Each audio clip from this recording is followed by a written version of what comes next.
berkeliling mengumpulkan botol bekas di jalanan demi mendapatkan uang untuk adiknya. Sering direndahkan oleh orang lain tak membuatnya lemah dan menyerah.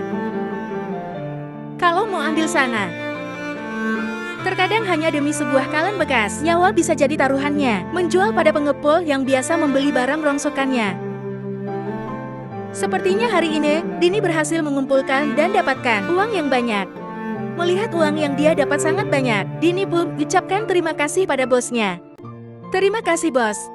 Kasihan sekali anak itu harus menghidupi adiknya yang sebatang kara sendirian. Aku tidak tega. Rupanya hari itu adalah ulang tahun adiknya. Noni menanyakan kue ulang tahun yang akan diberikan. Pelayan merekomendasikan kue yang cocok untuk adiknya. Siapkan kue yang dipilih. Noni pun membayar kue itu dengan uang yang baru saja dia dapatkan. Ternyata di rumah Nona sedang siapkan kue kukus yang selalu jadi menu makan malam mereka. Akibat kurang hati-hati, Noni tak sengaja kena uap panas dari pengukus roti. Masuk ke rumah tanpa bawakan kue ulang tahun. Deni pun sepertinya sengaja ingin berikan kejutan pada Noni. Rupanya hari itu adalah hari ulang tahun. Deni juga tancapkan lilin ulang tahun di atas roti kukus. Sepertinya Deni sangat tersentuh oleh perhatian sang adik. Memperingatkan Noni untuk tidak perlu melakukan hal yang hanya akan melukainya. Noni pun tidak marah, dan dia justru memberikan roti kukus buatannya yang baru. Kakak makanlah selagi panas. Hal yang selalu menjadi kebiasaan mereka adalah makan roti kukus dibagi menjadi dua. Meminta Noni untuk menunggunya di rumah. Noni pun keluar seperti ade yang ingin dia berikan pada Noni. Saat Noni sedang menikmati roti kukus buatannya, tiba-tiba datanglah seorang pria dengan membawa mobil, memaksa dan menyeret Noni untuk ikut dengan mereka. Noni yang merasa ketakutan pun akhirnya berteriak, dan didengar oleh Deni. Tak ingin Noni dibawa oleh para penculik, Deni pun melawan yang menyebabkan Deni terjatuh. Menangis melihat kakaknya yang ditinggal sendirian, Noni hanya bisa pasrah. 20 tahun berlalu, dan tepat hari ini adalah hari ulang tahun Noni. Adiknya rupanya KEDPN yang sulit tak membuat Deni menyerah kehidupannya. Melihat kue ulang tahun di atas meja, membuatnya teringat kembali kejadian 20 tahun yang menyebabkan Noni menghilang. Melihat Deni yang marah, semua karyawan pun bingung. Bu, kapan kita bisa pulang? Aku sudah lelah, di rumah sakit terus. Menjanjikan mereka akan pulang dalam waktu dekat. Noni pun mencoba menghibur putrinya. Namun ada hal yang mengejutkan untuk Noni. Ternyata putrinya mengidap penyakit yang parah. Berjanji akan siapkan uang dalam waktu 7 hari. Noni hanya minta putrinya disembuhkan.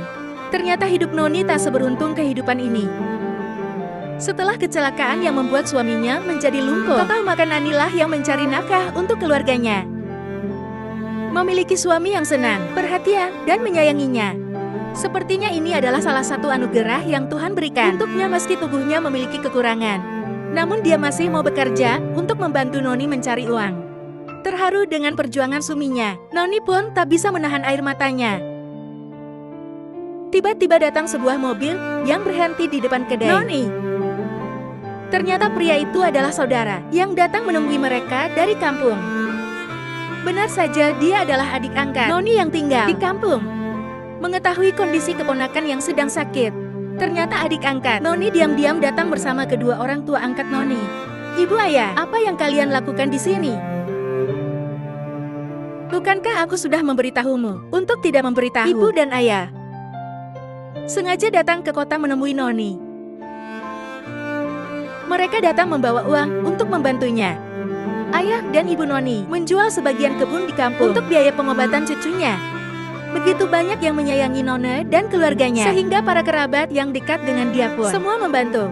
Meski kita hanya pedagang kecil, setidaknya ini bisa membantu ringankan emo. Paman tahu ini mungkin tak seberapa, tapi setidaknya aku bisa membantumu. Betapa Noni sangat beruntung memiliki orang-orang yang sangat menyayanginya dan juga putrinya. Tiba-tiba datang penagih hutang yang merampas uang di tangan. Tak senang melihat Noni yang memegang uang di tangannya, pria itu pun merampas dan mengambilnya dengan paksa. Mengancam akan memberikan pelajaran pada Noni jika dia tidak menyerahkan uang itu padanya. Kalian tunda lagi pembayarannya. Baiklah, maka bunga akan aku naikkan menjadi 50%. Terpaksa pinjam uang dari rentenir untuk pengobatan. Suami memperingatkan pada saudaranya, Noni, untuk memberitahu jika pria itu berani datang kembali menemui mereka. Noni hanya bisa mengangguk. Setelah itu mereka pun kembali ke kampung. Hari itu Dede yang merasa masih kesal dengan adanya kejadian kue ulang tahun di perusahaannya, memutuskan untuk keluar mencari udara.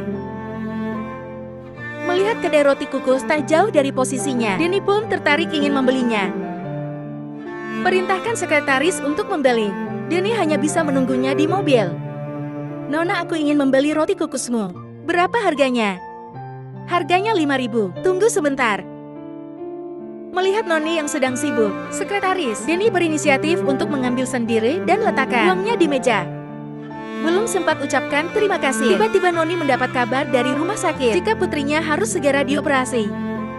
Membawa roti kukus yang sudah dipesan oleh Denny, sekretaris tahu betul jika itu adalah roti kesukaan Dena dan adiknya. "Ketua, ini adalah roti kukus kesukaan Anda. Silakan makanlah saja dulu." Membelah rota dan memeriksa isi di dalamnya, Demi benar-benar teringat akan wajah sang adik. "Roti kukus, kurma ini adalah roti terbaik yang pernah kau buat. Hanya kau yang bisa membuatnya dengan baik."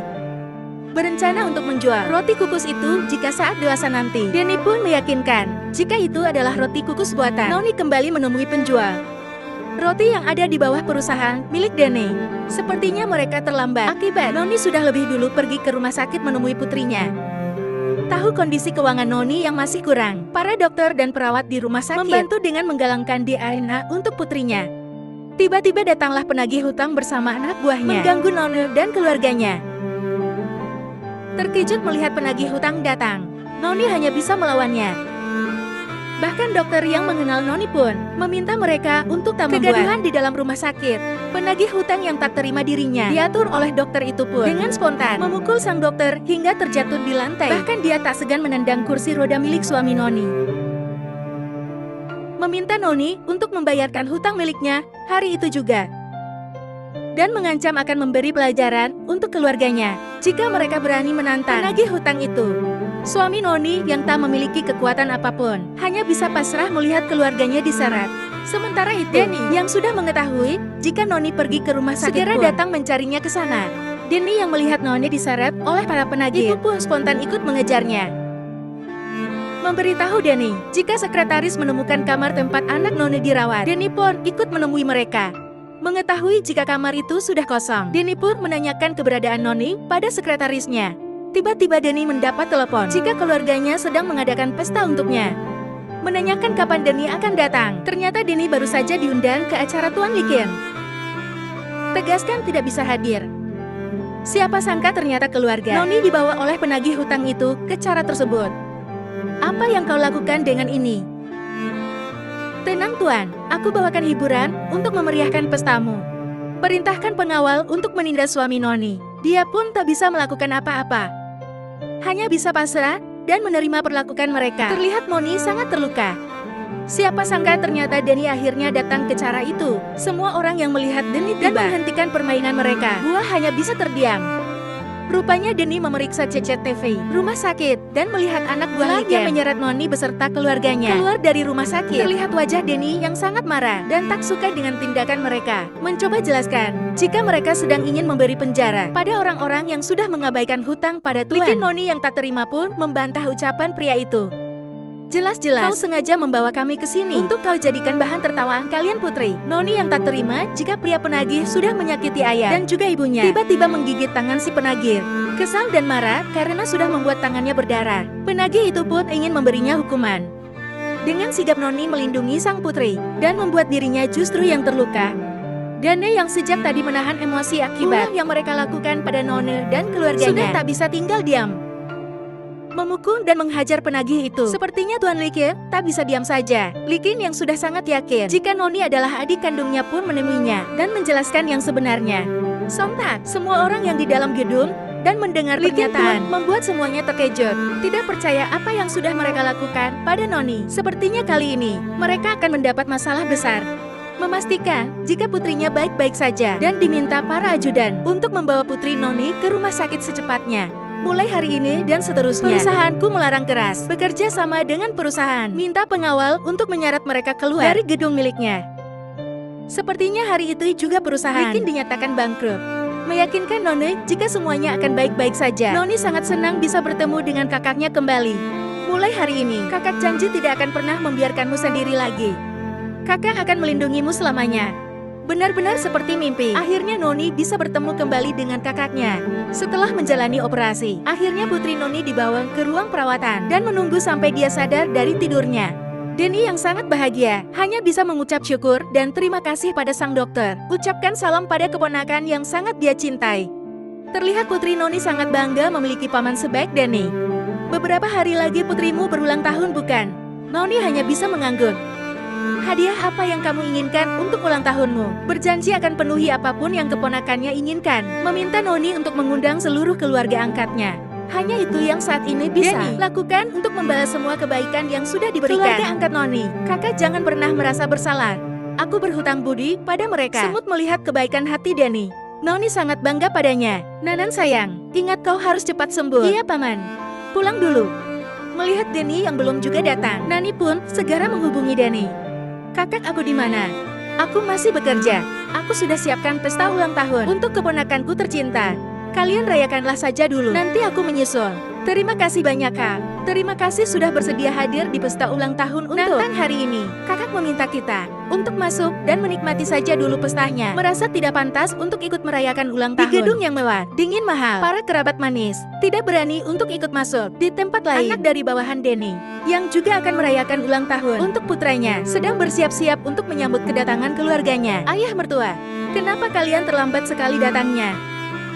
Meminta semua masuk ke dalam gedung yang sudah mereka sewa untuk acara putranya. Sepertinya pelayar yang menyambut keluarga Noni salah paham. Berpikir jika orang yang masuk adalah keluarga Noni. Ternyata itu adalah orang lain. Dodo yang merasa tak pernah memesan gedung semahal itu pun terkejut dengan sambutan yang pelayan hotel. Berikan melihat keluarga Noni yang masuk dengan pakaian yang sederhana. Pelayan itu berpikir jika mereka salah tempat, meminta mereka semua untuk pergi. Namun Noni menyangkal dan mengatakan jika Denny sudah memesan runan vape untuk mereka.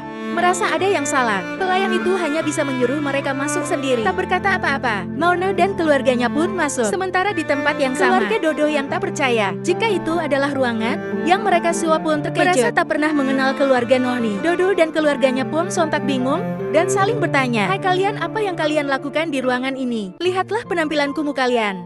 Pasti kalian adalah orang kampung yang miskin. Benar-benar menjijikkan. Hai, cepatlah pergi dari sini. Ini bukanlah tempat orang-orang miskin seperti kalian. Lihatlah betapa mewahnya gedung yang sudah kusewa ini. Kalian mana mampu menyewa gedung ini?" Meminta keluarganya untuk duduk dan abaikan saja. Meminta mereka keluar dan cari tempat duduk sendiri.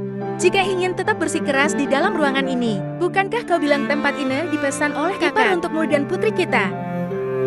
Sementara mereka sedang sibuk mencari tempat untuk merayakan ulang tahun putrinya. Ternyata semua meja yang ada di gedung sudah disewa oleh semua orang. Sementara putri Noni yang tetap ingin duduk di kursi yang sudah disewa oleh pamannya, tetap bersikeras ingin duduk di meja itu. Dengan kejamnya, istri Dodo malah mengusir dan meminta putri Noni meninggalkan meja mereka. Noni yang merasa meja itu memang miliknya. Putri tetap tenang. Sepertinya kita memang tidak pantas berada di sini. Aku yakin ini pasti meja yang sudah dipesan oleh pamanku. Jadi seharusnya merekalah yang pergi dari sini. Berikan informasi jika keluarga Noni sudah ada di restoran yang Denny pesan ketua. Saudara Anda dan keluarganya telah memasuki gedung yang Anda meminta sekretaris untuk siapkan hadiah yang akan dibawa ke acara itu. Semua daftar barang yang akan kita bawa sudah aku tulis di dalam amplop itu. Aku juga sudah siapkan kue yang Anda pesan ketua. Kalau begitu, ayo kita pergi sekarang. Baik merasa tugas dan pekerjaan di perusahaan sudah selesai. Dedi pun bersiap untuk pergi ke tempat acara. Tak terima disepelekan. Akhirnya saudara Noni membawa meja dan kue yang sudah disiapkan oleh mereka. Tak ingin mengecewakan keponakan yang sudah sangat senang bisa merayakan ulang tahunnya di restoran. Rupanya mereka memang sudah berencana merayakan ulang tahun dan mengajaknya berkamping di halaman rumah. Jadi semua barang sudah mereka bawa di dalam mobil. Entah kebetulan atau tidak. Beruntungnya, mereka membawa barang-barang itu dan tak meninggalkannya. Sementara di tempat lain, putra Dodo yang sudah merayakan ulang tahun pun sudah mendapat banyak ucapan dan hadiah dari semua yang datang. Sebelum meniupkan lilin, istri Dodo meminta sang putra mengganti pakaiannya dengan setelan jas yang lebih mahal. Rupanya jas yang akan dipakai Dodo adalah jas mahal yang dipesan oleh sang nenek pada desainer ternama. Terima kasih semuanya sudah ikut serta merayakan ulang tahunku malam ini. Hai anak miskin, ini kau boleh mencicipi rasanya. Kue orang kaya. Ambilan aku tidak mau. Ambil saja ini kue sisa tidak. Mau kau bawa saja. Nana, yang tidak sengaja mengotori pakaian putra Dodo pun menangis, terkejut melihat jas yang dipakai Dodo kotor. Sontak ibu Dodo marah dan meneriaki Nana. Dasar anak miskin, kampungan tak tahu diri. Aku baru saja membeli jas ini seharga 30 juta. Jangan hina keluargaku. Pantas saja anaknya begini. Orang tuanya saja tidak bisa mendidik anaknya dengan baik. Memberi nasihat dan pengertian pada Nana, Nono terlihat masih menahan rasa sabarnya. Hai kau wanita kampung, didik anakmu itu dengan baik. Mereka hanya orang miskin, mana mungkin tahu apa itu barang mahal. Percuma menjelaskan panjang lebar, mereka tak akan mengerti. Aku sarankan lebih baik, minta mereka meminta maaf dan berlutut saja di kaki kita. Tak ingin membuat masalah semakin panjang, Noni pun berlutut di hadapan Dodo dan keluarganya. Istriku, apa yang kau lakukan? Cepat bangun. Aku mohon maafkan putriku. Aku tidak butuh maafmu, aku mau putrimu yang melakukannya. Pokoknya keluargaku mau putrimu yang berlutut. Istriku, cepat bangun. Mereka tidak pantas menerima perlakuan ini darimu. Bahkan jika aku mau, aku bisa saja menendang kalian ke penjara. Jika aku mau, dasar wanita tak tahu diri. Dene yang melihat kejadian itu pun sontak berteriak. Siapa yang berani menyentuh adikku? Mengenal Dani adalah orang yang paling disegani di kota itu. Ternyata wanita yang sudah mereka rendahkan adalah adik dari Dani, ayah Dodo, yang melihat kejadian itu pun terkejut dan marah besar padanya. Apa kau sadar? Tindakanmu bisa saja membuatku kehilangan segalanya. Anak sialan, aku menyesal telah membesarkanmu ketua. Tolong maafkan anakku. Aku benar-benar menyesal atas kejadian ini. Keterlaluan, sepertinya Dani sangat murka dan tak bisa memaafkan Dodo. Beraninya kalian menyakiti adikku. Beraninya kau mengacaukan ulang tahun keponakanku. Berlutut dan minta maaf sebanyak mungkin. Jika kau tak mau, maka bersiaplah menerima hukuman yang lebih kejam dariku. Perintahkan sekretaris untuk mengirimkan hadiah yang sudah disiapkan untuk adiknya. Ternyata hadiah yang diberikan Dani adalah hadiah yang akan diberikan pada adik iparnya. Terima kasih, selama ini sudah menyayangi adikku dan menjaganya dengan baik. Ini adalah villa yang aku sudah siapkan untuk keluargamu. Terima kasih banyak kakak.